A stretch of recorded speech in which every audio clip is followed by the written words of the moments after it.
Hello everyone, this is a Global Educator team. Today we are going to talk about heart failure in the USMLE Step 2 CK. So first, what are the causes of heart failure? It can be due to vascular causes like hypertension, which is increase in the afterload. So the heart is pushing against a great afterload, which can cause hypertrophy, then dilatation and failure. And also cor pulmonale, which is diseases in the lung, which can cause increase in the afterload, and it will cause the right ventricle to push against high afterload, and it will cause finally hypertrophy, then dilatation and failure.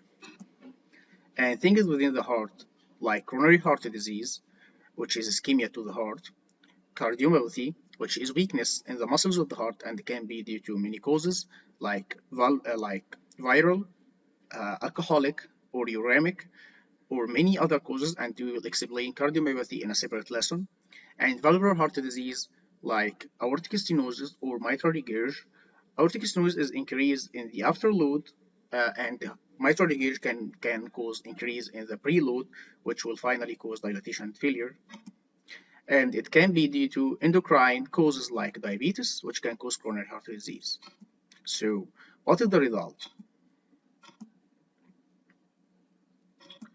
The heart is disabled that cannot perform its function as a pump. Like any pump, the heart needs to fill diastole, then empty systole. So if the heart fails to empty, this will mean that the heart is in systolic dysfunction. And if the heart fails to fill, it will mean that the heart will have non-systolic dysfunction or diastolic dysfunction.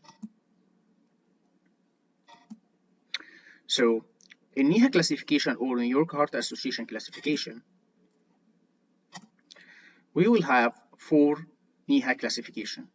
First one, there is no symptoms with normal activity.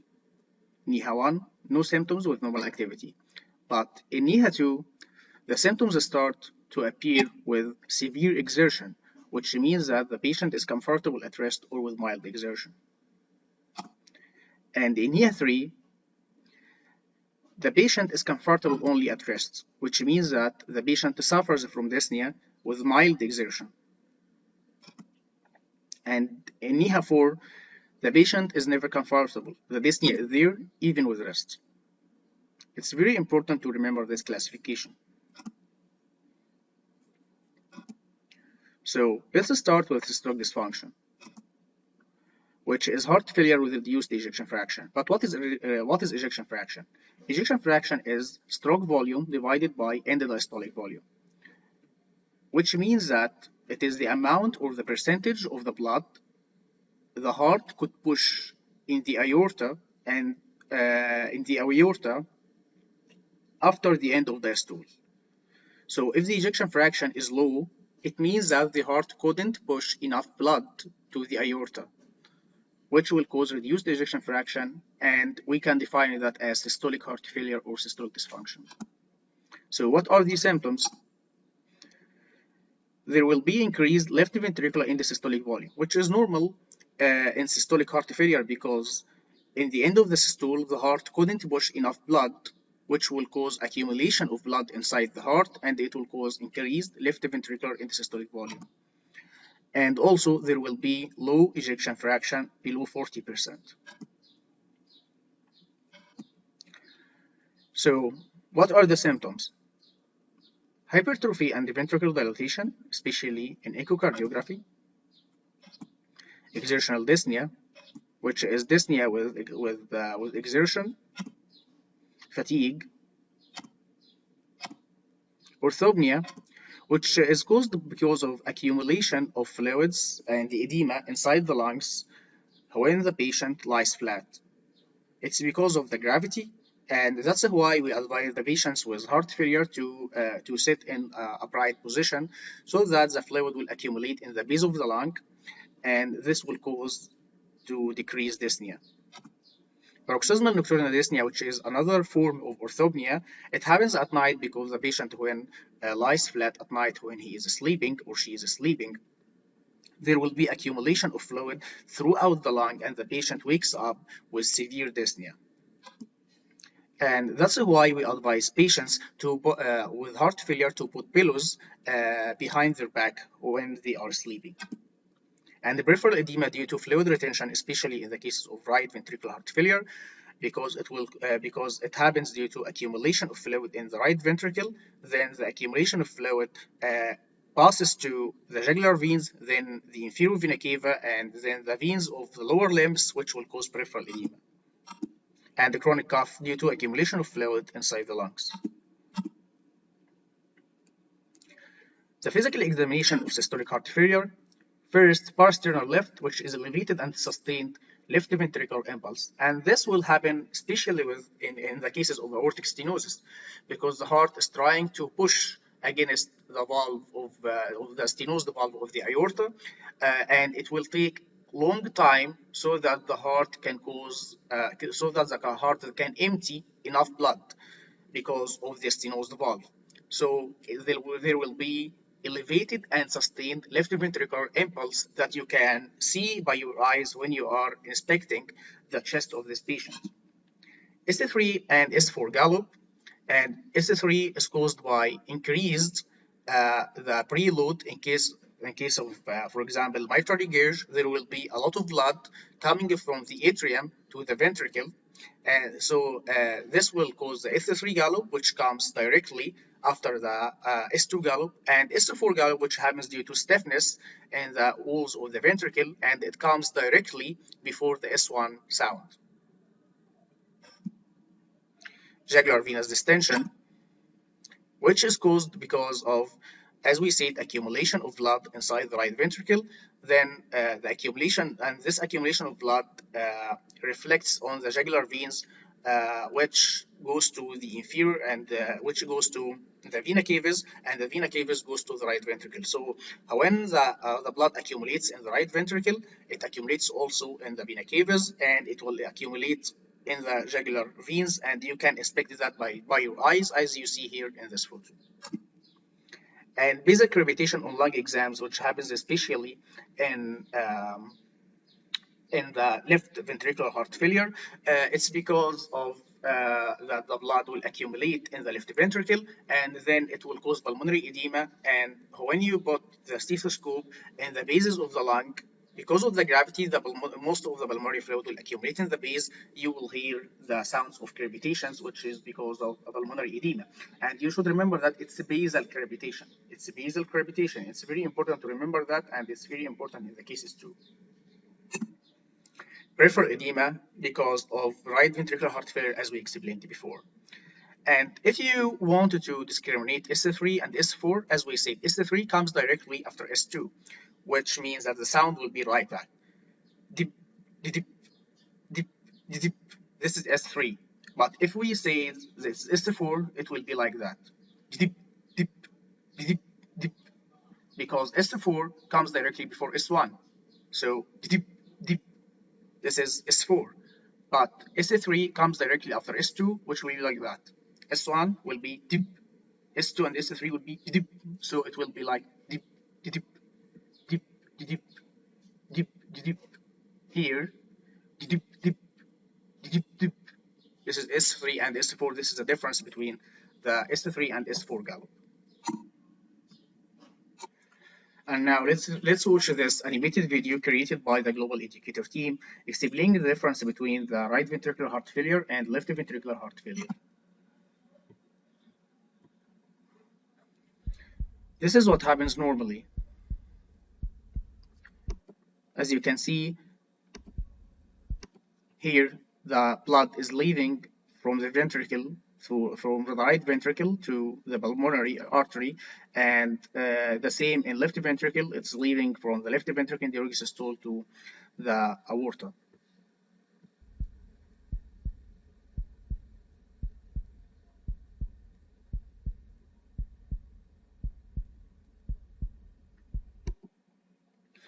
And as you can see, the deoxygenated blood is returning to the heart through the atrium, and the oxygenated blood is returning to the heart also through the left atrium, and then it will go to the right ventricle, and then the left ventricle, and then it will leave the left ventricle to the aorta, and then the right ventricle to the pulmonary.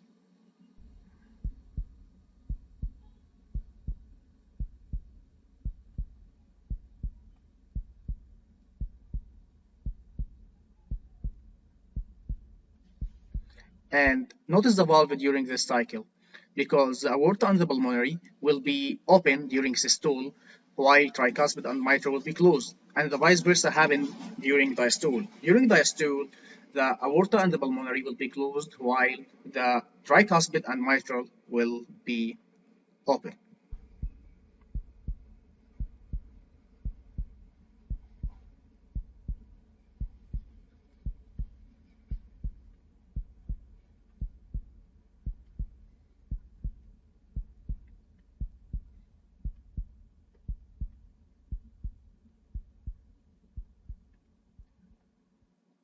Now, what happens in the right-sided heart failure? There will be these symptoms. Fluid retention, which is because the blood accumulates here in the right ventricle, then it will cause blood accumulation in the atrium, and it will cause accumulation in the vena caves, and then jugular veins, and then peripheral edemas. And right-sided S3 and S4 gallop, and we explained that in the previous slides. Jugular venous distension due to blood accumulation, hepatojugular reflux, and peripheral edema. Hepatojugular reflux happens due to the connection between the portal vein and the inferior vena cava, and hepatic and portal vein and the inferior vena cava. Because when you are pushing against the liver, you are causing pressure to increase inside the portal and hepatic vein, and this pressure will be transferred to the inferior vena cava, and it will be transferred to the jugular veins, which will finally cause jugular reflux, which is increased blood pressure inside the jugular veins, and you can see that in the neck of the patient. So when you push against the liver of the patient, you will find increased jugular venous distension in his neck, which is hepatojugular reflux due to blood accumulation starting from the right ventricle, then the right atrium, then the jugular veins and the vena caves arriving to the liver. And the peripheral edema, and we explained that before.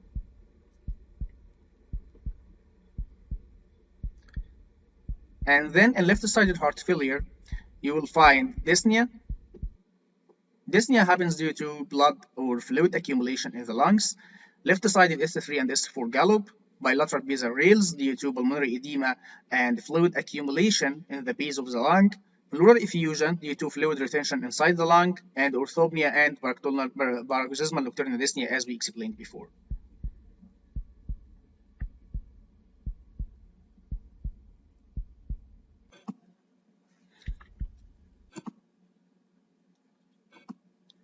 This is a table comparing between left-sided heart failure and right-sided heart failure.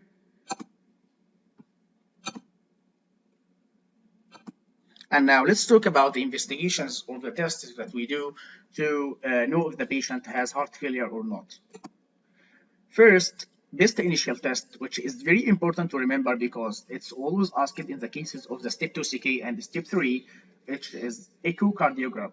Echocardiogram, and especially transthoracic echocardiogram, is very important to remember and to start with in patients with heart failure. And you will find decreased ejection fraction and ventricular dilatation. And ECG to detect the cause of the heart failure. It can be due to myocardial infarction, heart block, or arrhythmia. And all of these things can cause heart failure because, as we define the heart failure, the heart can't perform its function as a pump. It can't fill or it can't empty. And myocardial infarction, heart block, arrhythmias can cause this failure. And note that coronary artery disease is the most common secondary etiology for ischemic dilated cardiomyopathy. This is very important because any patient with ischemic cardiomyopathy may not have typical angina symptoms and present with symptoms of heart failure. So any patient with unexplained new onset heart failure should be evaluated for coronary artery disease with a stress testing or coronary angiography. This is very important to remember, and it's asked in the cases of step 2CK and step 3. Any patient with new onset cardiomyopathy or new onset heart failure should be evaluated for coronary artery disease by either stress testing or angiography. And also chest X-ray will show cardiomegaly, pleural effusion, and vascular congestion, as you can see here. And please note that acute myocardial infarction causes irreversible myocardial death. However, patients with chronic myocardial ischemia often have viable myocardial tissues with depressed contraction that can be reversed with coronary revascularization, which can improve survival and mortality. So in acute myocardial infarction, this will cause irreversible death. But in chronic ischemia or chronic myocardial ischemia, we can find viable tissue and the patient can benefit from revascularization.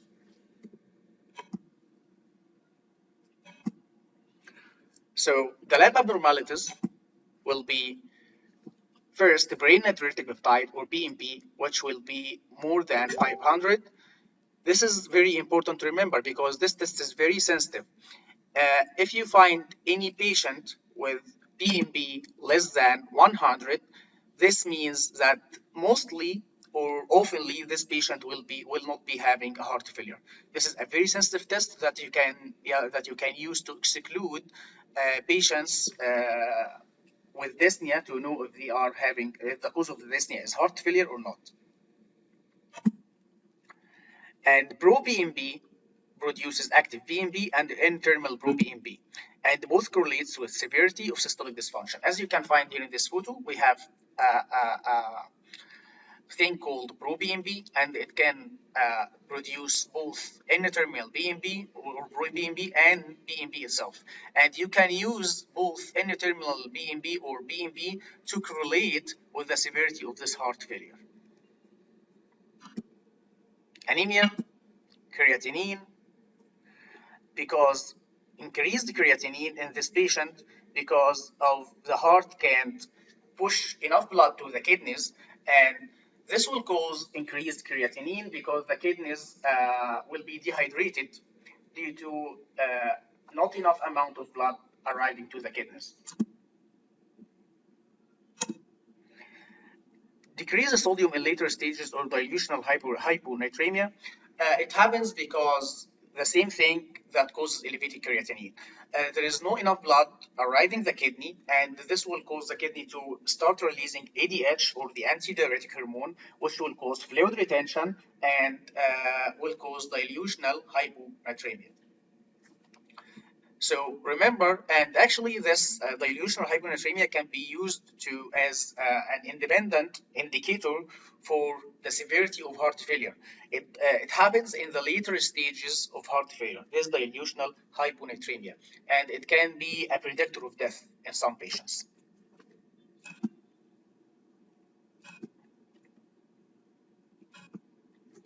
So what is the management of heart failure? If the patient is having an acute heart failure, you will give him Lasix or furosemide for the volume overload and for the pulmonary edema. You will put him in oxygen for dyspnea. You will give him ACE inhibitors or ARBs because they proved that they can control hypertension, they can decrease preload, and they can decrease mortality on the long term. You will put him in an upright position to decrease orthopnea. You will give him nitrates to decrease the preload, and you'll give him morphine because the patient is in severe dyspnea, and this will cause him stress, and you give him morphine to relieve this stress. And in case of acute decompensation and the severe fall in ejection fraction, you can give him dobutamine to increase the heart contraction. And in New York Heart Association 2 and 3, you can give the patient beta blocker, metoprolol, which decreases mortality, but avoid it in decompensated heart failure. But restore them once the patient is euvolemic. So you can give beta blockers only in NYHA 2 and 3. Don't give beta blockers in NYHA 4 or in acute decompensation. And once the patient is euvolemic again, which euvolemic, that means that the patient is not in volume overload. For example, the patient is not suffering from dyspnea or from pulmonary edema. You can give the patient, when the patient is euvolemic, you can give him beta blockers. And you can also use carvedilol, bisoprolol because they have shown to decrease mortality too, besides metoprolol. And it's very important to remember the name of these three medications: metoprolol, carvedilol, bisoprolol. And finally, you should treat the cause of this acute heart failure, like arrhythmia, myocardial ischemia, and drugs. For example, calcium channel blockers, antiarrhythmics, or NSAIDs or alcohol. NSAIDs for cardiomyopathy and alcohol stop the alcohol. Anemia can cause also heart failure, thyroid and valvular disease. And now let's talk about the management of chronic heart failure. So first, we will limit sodium in the fluid to control the volume overload. We will give the patient loop diuretics for volume overload to overcome pulmonary edema. We can also use ACE inhibitors, and if the patient remains dyspneic after we give him ACE inhibitors, we can use sacubitril valsartan, which are angiotensin receptor neprilysin inhibitor, ARNI. Sacubitril valsartan is angiotensin receptor neprilysin inhibitor together, and there is difference between the mechanism of action between sacubitril valsartan and the ACE inhibitors, and I'll explain it in the next slide. Beta blockers in the case of NYHA 2 or 3, and if beta blockers are contraindicated, you can replace it with ivabradine, which is mineralocorticoid receptor inhibitor. And if the pulse is higher than 70 beats per minute, don't give calcium channel blocker because it worsens edema. And this is very important to remember. Don't use calcium channel blockers with heart failure because it worsens edema, because it can cause vascular dilatation. So till now, we knew that we should limit sodium in the fluid. We should give the patient loop diuretic if the patient is suffering from pulmonary edema, and also always use ACE inhibitors. But if ACE inhibitor is contraindicated or the patient remains dyspneic after you give him ACE inhibitor, you can give him sacubitril valsartan, and also you can use beta blockers in case of NYHA 2 or 3, as we said before, but don't use it in acute decompensation or NYHA 4, and you can restore it once the patient is euvolemic. And if the beta blockers are contraindicated, you can use ivabradine instead of beta blocker, which is mineralocorticoid receptor inhibitor, and never use calcium channel blocker because it can worsen the edema. So the difference between the ACE inhibitors and sacubitril valsartan. As we knew before, angiotensinogen is converted to angiotensin 1 through renin, and then angiotensin 1 is converted to angiotensin 2 by ACE. So what ACE, which is angiotensin converting enzyme. So what ACE inhibitor does is that it inhibits this step because it inhibits this enzyme called angiotensin converting enzyme. So it inhibits conversion of angiotensin 1 to angiotensin 2. So this is the mechanism of action of ACE inhibitors. So how sacubitril valsartan works, which is our ARBS and also neprilysin inhibitors. They come here to this receptor and they inhibit its action. This is how they work. They inhibit the receptor angiotensin 2, but ACE inhibitor inhibits the conversion of angiotensin 1 to angiotensin 2.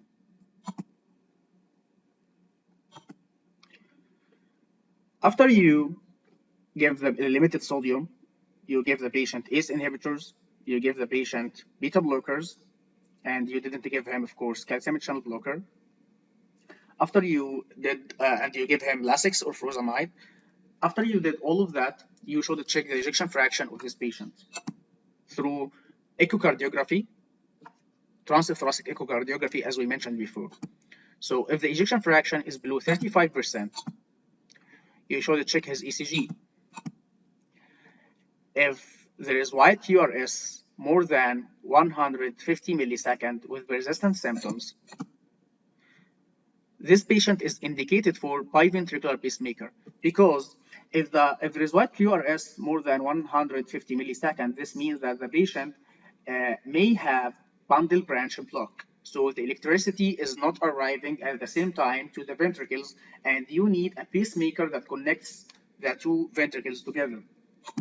And if there is no increased, if there is no widened QRS, you can both the patient, you can put ICD for the patient, which is implantable cardioverter defibrillator, and this is used to treat ventricular fibrillation by defibrillating it directly if it happens.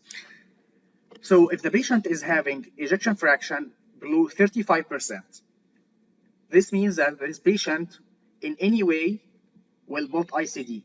But if he is also having a QRS more than 150 milliseconds, this patient will also put biventricular pacemaker, and he will need the two devices implanted to his heart. And if the ejection fraction is below 30%, you should check renal functions. And if the patient is having normal renal function, you can add spironolactone to the previous therapy we mentioned. And if the symptoms persist after all of that, you can add digoxin. And if all the above failed, you can do one of two things. There's a thing called left ventricular assisted device, as you see in this photo, which is a device help the heart to contract, or cardiac transplantation. Now, let's talk about some important concepts in the USMLE Step 2 CK and Step 3, which are the predictors of major cardiac complications with non-cardiac surgery, or the revised cardiac risk index. So, how do you know that the rate of cardiac death or non-fatal cardiac arrest or non-fatal MI in patients having non-cardiac surgery? So if a patient having non-cardiac surgery, you should know the rate of the cardiac death that this surgery can cause, and this will have depending on two main factors in the patient itself or factors in the surgery. So if it's a high-risk surgery like vascular surgery, this is considered a risk factor.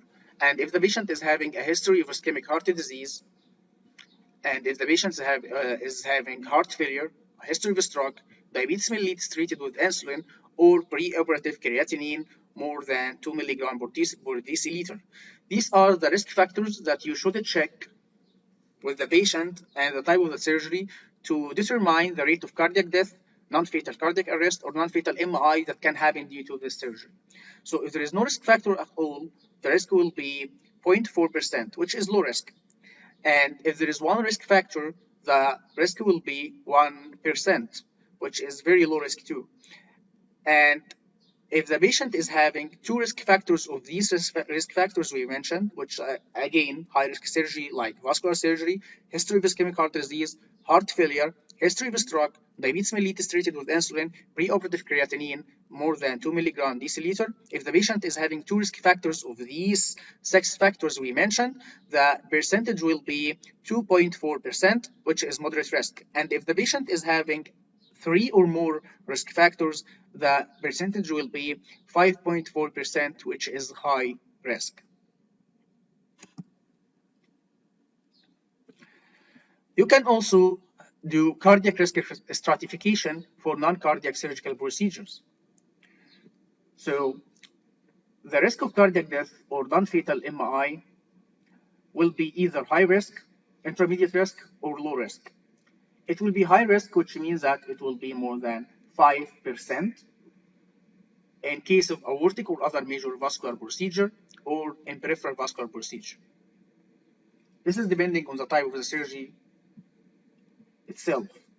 And if the patient, and if it can be intermediate risk from 1% to 5%, if the surgery is carotid endarterectomy, or head and neck surgery, or intraperitoneal and intrathoracic surgery, or orthopedic surgery, or prostate surgery. All these types of surgery have intermediate risk of having cardiac death or non-fatal myocardial infarction. And the risk will be low if the surgery will be ambulatory or superficial procedure, endoscopic procedure, cataract surgery, or breast surgery. So you can have revised the cardiac index as we mentioned before here, depending on the clinical risk factors, 6 risk factors, and you can use this predictor called revised cardiac index to determine the rate of cardiac death, or you can do another risk stratification using the type of surgery itself without going back to the patient. So moderate or high risk patients with an estimated risk of cardiac death or non-fatal cardiac arrest or non-fatal myocardial infarction more than 1% may need additional evaluation depending on their functional status. Those able to perform more than 4 metabolic equivalents or METs of activity, like brisk walking, climbing 2 flights of stairs, generally do not require additional evaluation. But those with poor functional status, exercise capacity less than 4 METs, are recommended to undergo further evaluation prior to surgery. This is very important because, as we said before, it's depending on the type of the surgery. If the type of the surgery is low risk surgery, as we mentioned here, you will need no additional evaluation. But if there is intermediate risk, you will do something called metabolic equivalents or METs. So how will you do that? You will go back to the patient to see if the patient can have brisk walking, climbing 2 flights of stairs, and he can perform at least 4 of these metabolic activities, so the patient don't require additional evaluation. But if the patient has poor functional status, like exercise capacity lower than 4 METs, so the patient should go more evaluation before going to the surgery. This is in the case of moderate risk surgeries or intermediate risk surgeries and high risk surgeries, which are aorta or major vascular surgeries, peripheral vascular surgeries, carotid endarterectomy, head and neck surgeries, intraperitoneal and intraocular surgeries, orthopedic surgeries, and the prostate surgeries. You should evaluate METs in these patients, but if the patient is having surgeries like ambulatory surgery, endoscopic procedure, cataract surgery, breast surgery, he doesn't need another evaluation.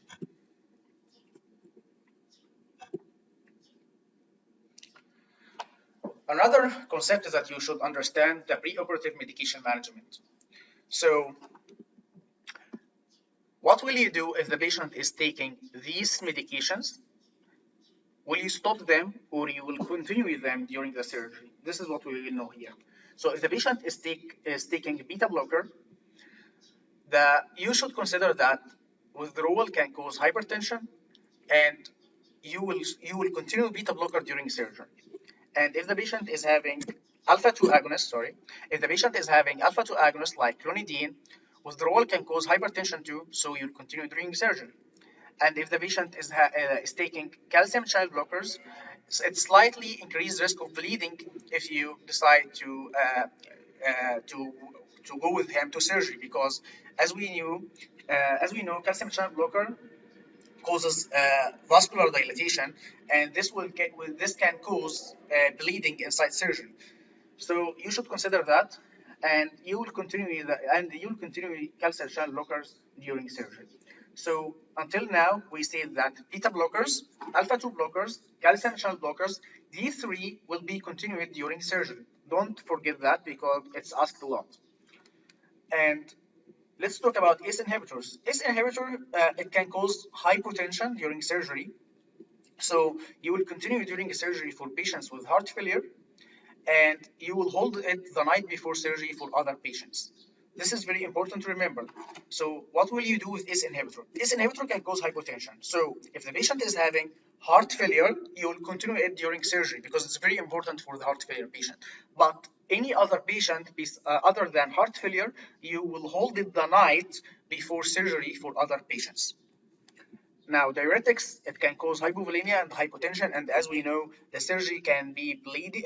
The bleeding can happen inside surgery. So you will continue it up to the day of the surgery and hold that morning. You will hold the diuretics in the morning of the surgery itself. And remember that the ACE inhibitors, we stopped it at the night of the surgery in every patient except for the heart failure patient, which will be continued during surgery.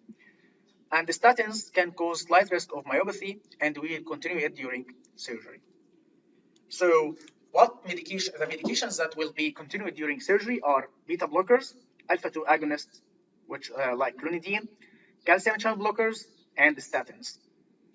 And the medications that will be stopped at the night will be ACE inhibitors for any patient except for heart failure patients, because heart failure patients will be continued during surgery, and the diuretics will be stopped at the morning of the surgery.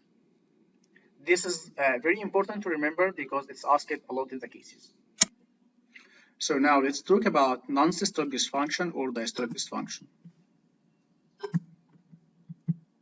So the definition, it's decreased ventricular compliance with normal systolic function and near normal ejection fraction, about 50%.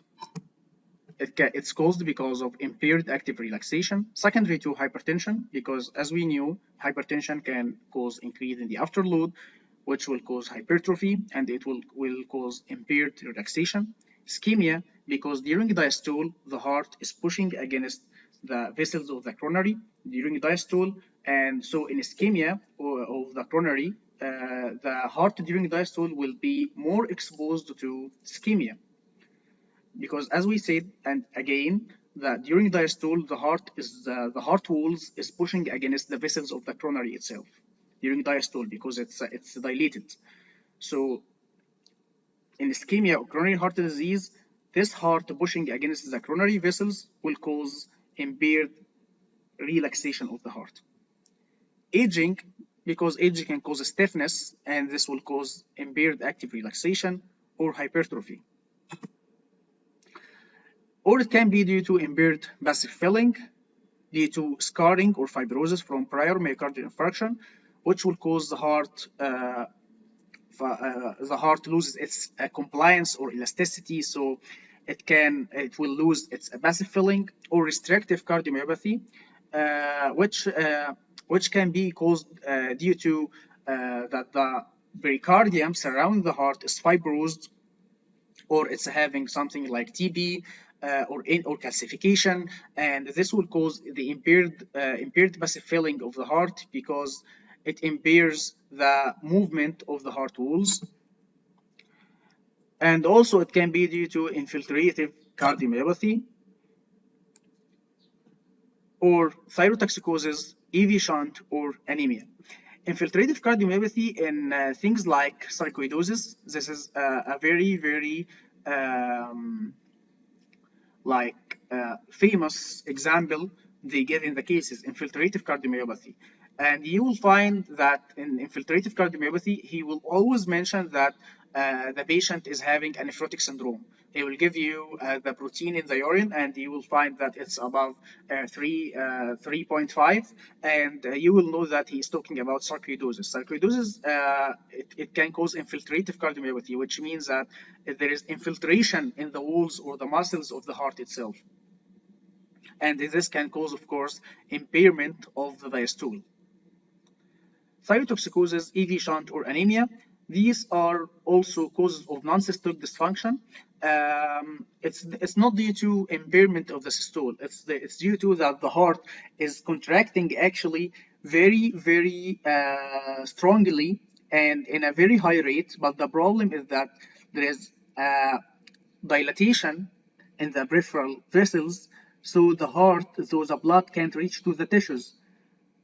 For example, in thyrotoxicosis, we are having increase in the thyroid hormone, and this will cause peripheral vascular dilatation. And this will cause the blood to pass very quickly when it comes to the tissues, so the tissues will not have enough time to extract oxygen from the blood vessels because the blood vessels are dilated due to the increased thyroid hormone. The blood is passing very quickly, and the tissues can't extract oxygen. This is in thyrotoxicosis. In EV shunt, there is a shunt between the arteries and the veins, and this will cause that it will not pass by the tissues. There is a shunt between the arteries and the veins, and the tissues will not have the chance to extract oxygen because the blood is not even passing by the tissues. And actually, this can happen due to many causes. And there is a famous example that they mention all the time in the cases, which can happen due to trauma. For example, if someone is having a trauma to his arm due to a knife stab, for example, this can cause an EV shunt, which is a shunt or a shortcut between the arteries and the veins, and this will cause that the blood coming from the arteries will not pass by the tissues, and this will not give the chance to the tissues to extract oxygen. Or anemia, and also anemia can cause heart failure because there is no enough oxygen in the blood itself because of decreased hemoglobin or the other causes of anemia. So the result will be that the tissues will not be able to extract oxygen, and this means that the oxygen is not arriving to the tissue, which is a failure to the heart to perform its function. And valvular heart disease like aortic stenosis, aortic regurg, mitral stenosis, and mitral regurg. Aortic stenosis, for example, in aortic stenosis, the patient, it's non-systolic dysfunction at the start, because at the start the heart is trying to push the blood inside the valve of the aorta, but the valve is stenosed and it's not allowing enough blood to go to the aorta. So the thing here is not about the contraction of the heart. It's because of the valve is not allowing the blood to go to the tissues, which can cause heart failure, not due to systole problem. It's due to a valve problem. Aortic regurg, the same thing, because in aortic regurg, the blood is regurgitating again to the ventricle during diastole, and this will not give the tissues the chance to extract the oxygen from the blood. Mitral stenosis, the same thing. It's not due to a problem in the stool. It's because there is no enough blood coming from the left atrium to the left ventricle. And mitral regurg, also the same thing. There is increase in the preload at the first. There is increase in the preload, so the heart is contracting very hard to push all this blood coming from the left atrium coming to the left ventricle, and this is at the start. And with time, the heart will start to dilate, and it will be converted to a systolic heart failure. So in mitral regurg, at the start, the heart is trying to adapt to this increase in the preload by contracting very hard, and at the end, it will be converted to a systolic heart failure because of dilatation and failure. And also pericardial disease as tamponade or constrictive pericarditis. In tamponade or constrictive pericarditis, there is a problem in the pericardium surrounding the heart, and it will prevent the heart from doing its relaxation or its diastole, which will cause the heart not to fill blood, and it will cause heart failure too.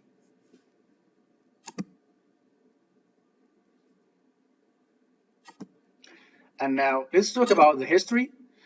The patient can have stable and unstable angina history of non-systolic dysfunction, myocardial infarction, or any history associated with its causes. And actually, acute myocardial infarction can cause stiffness to the walls of the heart, so it can cause non-systolic dysfunction. The patient will have shortness of breath, dyspnea on exertion, just as systolic heart failure. It can have the patient can have arrhythmia, and finally heart failure, and it can cause sudden death. So what are the tests that you should do to know if the patient is having non-systolic dysfunction or non-systolic heart failure? So the tests will be echocardiography, just as a systolic heart failure, and you will find high left ventricular and diastolic pressure. And this is very important to remember. High left ventricular and diastolic pressure. If you remember in systolic heart failure, we said it will have high left ventricular and systolic. But here it is not the same. It's having high left ventricular and diastolic pressure because for example, if there is stiffness or impaired relaxation of the heart, this means that the blood is pushing against pressure from outside the heart, or is pushing against the stiff walls, which will increase the pressure inside the ventricles itself. So it will have high left ventricular endodiastolic pressure because the heart can't relax, it can't dilate, which will increase the pressure inside the ventricles. And also it will have normal or high ejection fraction because, as we said, it's not a systolic problem. and the cardiac output of this patient can be normal. So the treatment, the best initial treatment is diuretics, beta blockers, first line for rate and blood pressure control, ACE inhibitors, ARBS, or calcium channel blockers. And note that the digoxin and the spironolactone are not beneficial in these patients because digoxin, for example, is increasing the stool, and this patient doesn't have a problem in its stool. It's having a problem in relaxation and dilatation of the ventricles. So you will give him diuretics, beta blockers as first line for rate and the blood pressure control. This is very important to remember that we use beta blocker for rate and the blood pressure control in non-systolic heart failure, and also ACE inhibitors, ARBS, or calcium channel blocker. Thank you so much, and this concludes our session about heart failure in USMLE Step 2CK and Step 3.